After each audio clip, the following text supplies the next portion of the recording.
I'm never without a few words. And there won't be many.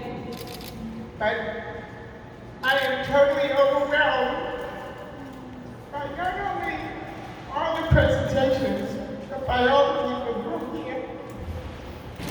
You are the history.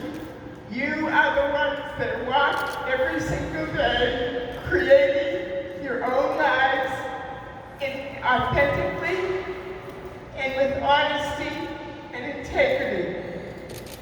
You have made the history, not I.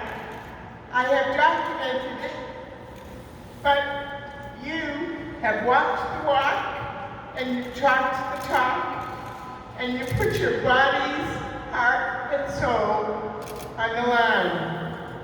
Many of you have no idea what documentation and archiving is. It begins with getting New York State Archive grants to identify the 400 plus LGBTQ organizations, agencies, clubs, people who have been in existence from 1981 and before to today, who have created the shoulders on which you stand and on which I stand. All of that would not have been possible had it not been for the support of the community, and especially the partnership that we formed 8 years ago with the Rochester Public Library to archive, preserve, and keep our history accessible and available to all members of the community.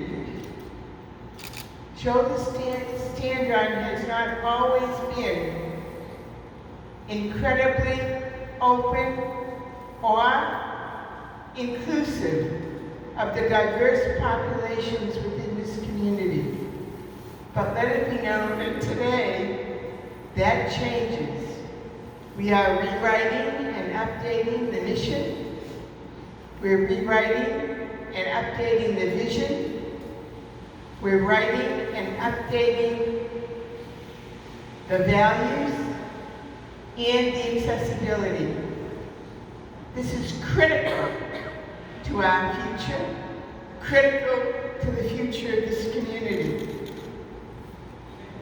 I especially want to thank Christine Radowski at the Rochester Public Library for her support and her continuing involvement with not only the Rainbow Dialogues, but with other educational programs that Shoulders to Stand On has put in place. I also want you and everyone here to be aware, we are not finished. Go away.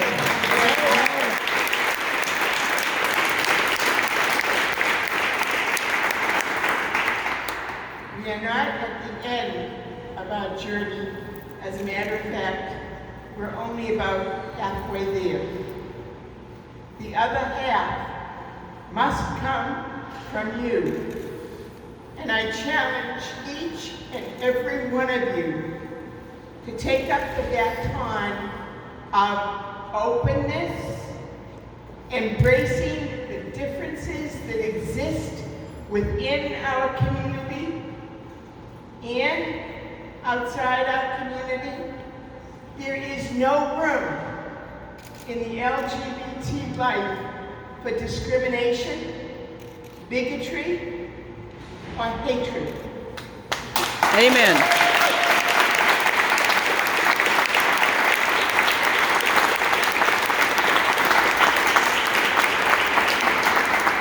We have experienced all of that, and if you look at the history, you will find the strategies and techniques that were used in the past to overcome those horrendous attitudes and horrendous positions.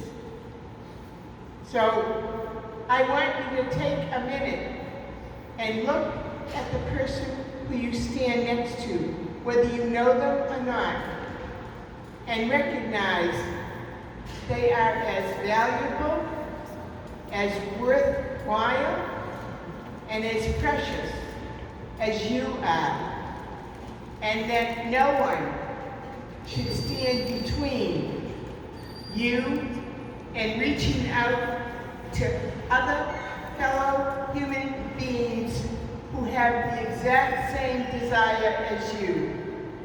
Life, liberty, and the pursuit of happiness. That has not changed for over, I think I have the number of years, right? 200 years. 250 years. No? We all deserve that legacy.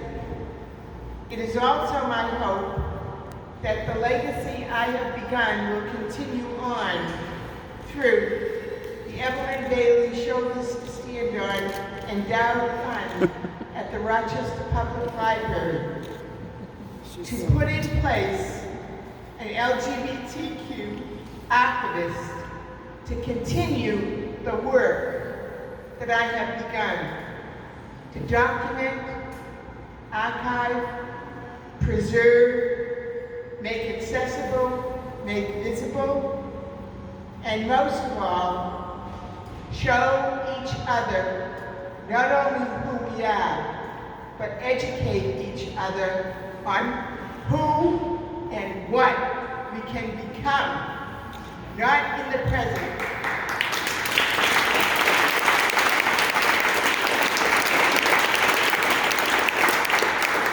but in the future.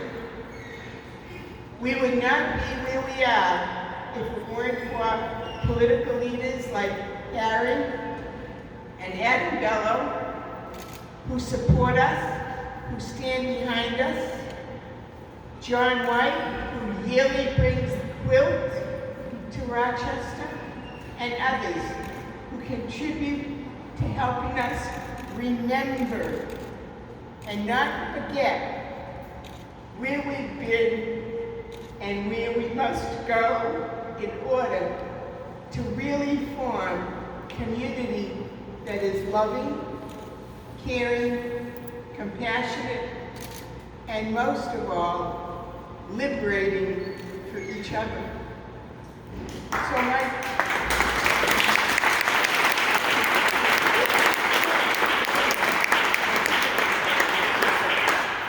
challenge to you is to grow into the shoulders that people will stand on.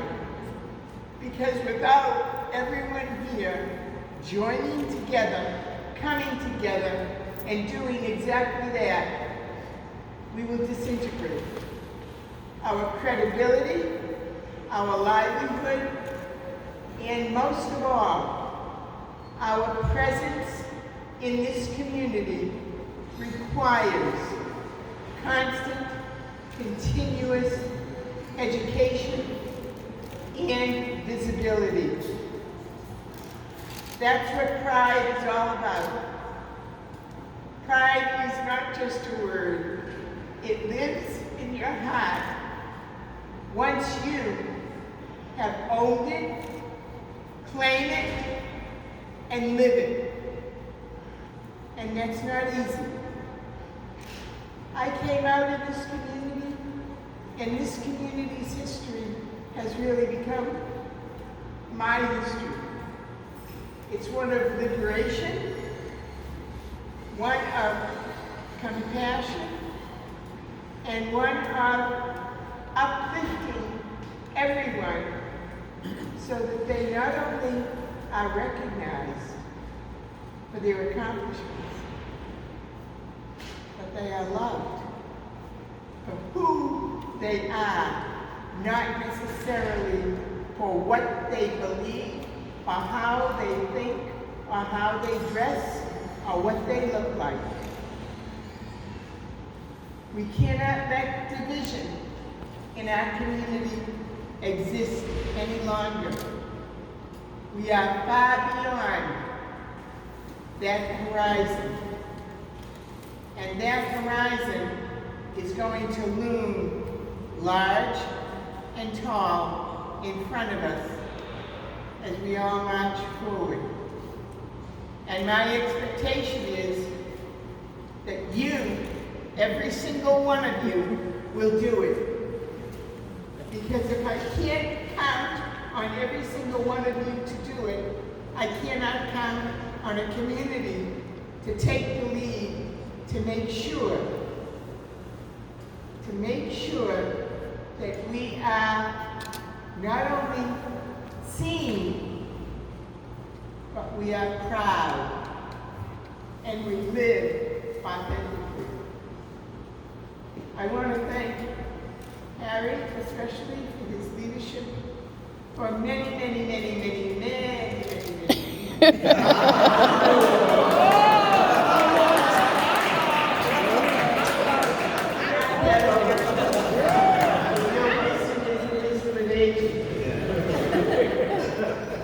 and for Adam, who is just beginning this journey of freedom and liberation and speaking for all of us, whether we're black, brown, pink, white, polka dot, and whether we belong to the Republican Party, the Democratic Party, the Freedom Party, whatever. That journey has begun. It is up to him and the people that he leads to make sure it continues.